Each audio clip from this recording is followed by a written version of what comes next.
ہر ایک نہیں سمجھ پائے گا یہ بات. یعنی فیصلہ اتنی جلدی کرنا ہے کہ خطرات سامنے ہیں. جتنی دیر میں اللہ سے پوچھے گا کیا کروں، اتنی دیر میں پتہ نہیں کیا ہو جائے گا. تو وہیں پر جو اس کا فیصلہ ہوگا وہ اس کا اپنا فیصلہ ہوگا، اور جیسے ہی وہ فیصلہ کر دے گا اللہ ملک بھیج کے کہے گا یہ ہمارا فیصلہ ہے، یہ ہمارا فیصلہ ہے، یہ ہمارا امر تھا، یہی ہمارا ارادہ تھا، ایسا ہی تھا. ہم کہلواتے تو یہی کہلواتے. تو یہ عام انسان نہیں کر سکتا، یہ وہ نبی اور امام ہیں. بدر میں علی جنگ کر رہے ہیں اور ایسا موقع آیا کہ بھگدڑ مچ گئی، کافر بھاگنے لگے. بچی کو گود میں لے کے بھاگا، علی کے سامنے آ گیا. اب ظاہر ہے کہ تلوار تو چلی رہی، جو گزر رہا ہے وہ قتل ہو رہا ہے علی کے ہاتھ سے. لیکن چند سیکنڈ میں، چند لمحوں میں، بلکہ سیکنڈ کے بھی کئی ہزارویں حصے میں علی کی تلوار ادھر تھی مگر ادھر آ گئی اور وہ نکل گیا. اور جب وہ آگے نکلا تو جو دوسرا تلوار چلا رہا تھا اس نے اس کو مار دیا، اور جیسے ہی اس کو مارا بچی پیروں میں آئی اور کچل گئی. تو علی نے پلٹ کے اتنا کہا کیوں، کیا میں نہیں قتل کر سکتا تھا؟ تو نے دیکھا نہیں اس کے گود میں بچی تھی؟ تو اب یہ اگر علی اتنی دیر میں پوچھتے یا رسول اللہ اس کو ماروں کے نام، اور پھر رسول اللہ جبریل سے کہتے جا کے اللہ سے پوچھو کہ علی مارے کہ نہ مارے، یہی فیصلہ امامت کہلاتا ہے، عدالت کہلاتا ہے. اب دیکھیں 7 ہجری یعنی 6 سال کے بعد ایسے ہی لمحہ آ رہا ہے، بالکل یہی لمحہ آ رہا ہے. نام ہے اور یہ روایت ہے صحیح بخاری شریف میں. اسامہ بن زید صحابی رسول کہے جاتے ہیں، سب سے کم عمر صحابی ہیں رسول اللہ. خیبر میں لڑ رہے ہیں، یہودیوں کو مار رہے ہیں، یہودی بھاگ رہے ہیں. ایک یہودی سامنے آیا،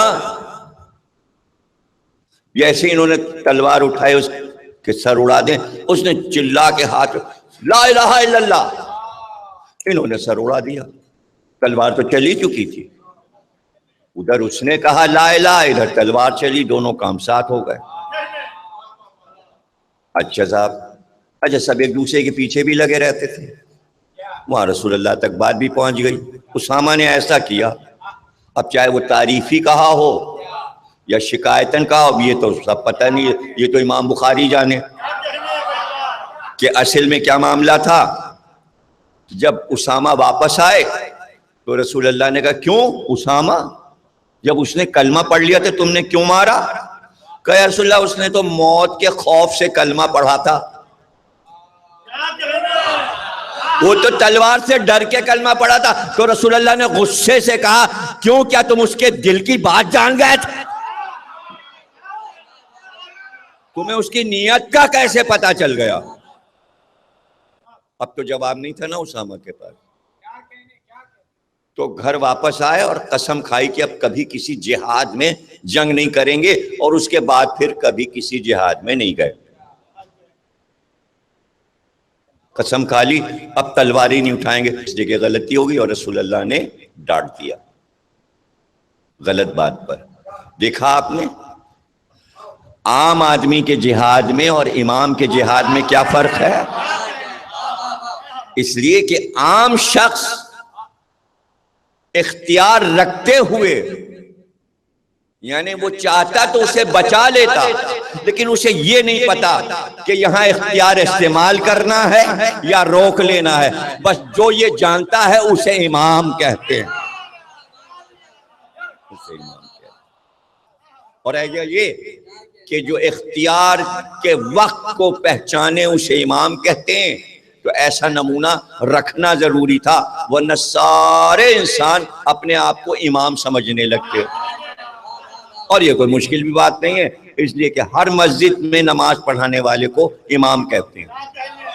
حسرت نکالتے ہیں کہ تو نے ہم لوگوں کو امام نہیں بنایا، ہم خود ہی بنا لیں گے۔ بلکہ فقہ میں تو یہ ہے کہ اگر 6 آدمی ہیں تو ایک کو آگے امام بنا لو اور 5 اس کے پیچھے نماز پڑھو، تو وقتی امام۔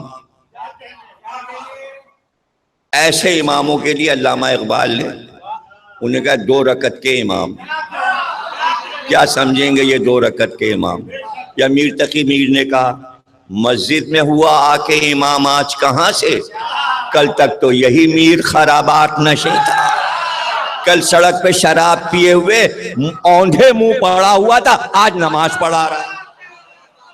تو آپ نے نمونے دیکھے کراچی ٹیلی ویژن پر بیٹھے ہوئے ہیں، شراب میں بھی پکڑے جا رہے ہیں، اور پھر عالم ہیں۔ اچھا ٹی وی بتا چکا کہ شرابی ہیں، مگر نظریاتی کونسل کے اس کے معنی شراب پینا امام کے لیے کوئی بری بات نہیں، اختیار استعمال کر رہے ہیں۔ ایک دن میں لاہور میں موچی دروازے کے سامنے سے گزر رہا تھا، گاڑی گزر رہی تھی، تو ایک صاحب نے کہا دیکھیے یہ مسجد دیکھیے، اتنی چھوٹی سی مسجد ہوگی 2 فٹ کی، 2 فٹ کی لمبائی، 2 فٹ کی چوڑائی، اونچی سی بنی ہوئی تھی۔ میں نے کہا یہ کیا ہے؟ کہنے کہ یہ وہی مسجد ہے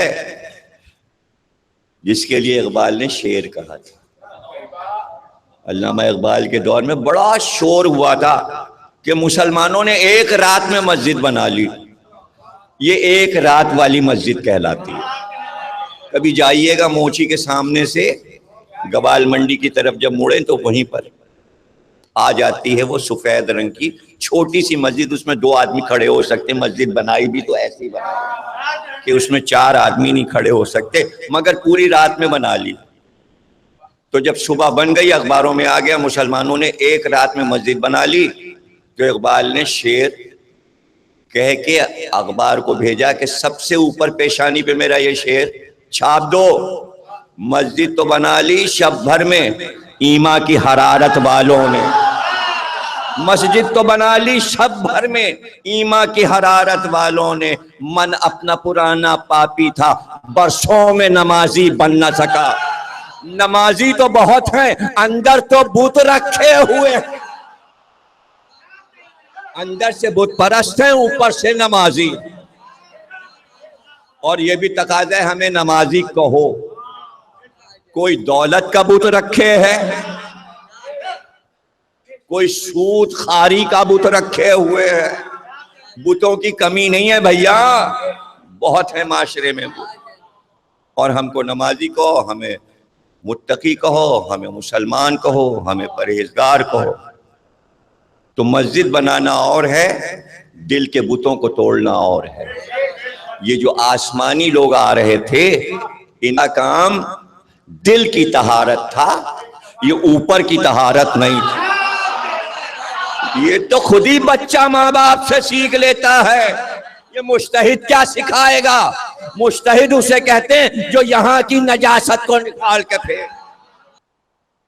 خود علامہ اقبال نے لکھا کہ بھائی مجھے اپنے دل کی پاکیزگی کے لیے یہ سمجھ میں نہیں آ رہا تھا کہ امامت کیا ہے، اس لیے کہ ہر مسجد کے نماز پڑھانے والے کو امام کہتے ہیں۔ مجھے تو بہت سے شعر کہنے تھے امامت کے بارے میں کہ آج اسلام بے لگام ہو رہا ہے، کوئی ان کا رہنما امام ہونا چاہیے، تو میں امت کو بتانا چاہ رہا تھا کہ امام کیا ہوتا ہے۔ تو میں نے بہت سے مولویوں سے پوچھا امام کسے کہتے ہیں، انہوں نے کہا امام یہ ہے، امام وہ ہے، امام یہ۔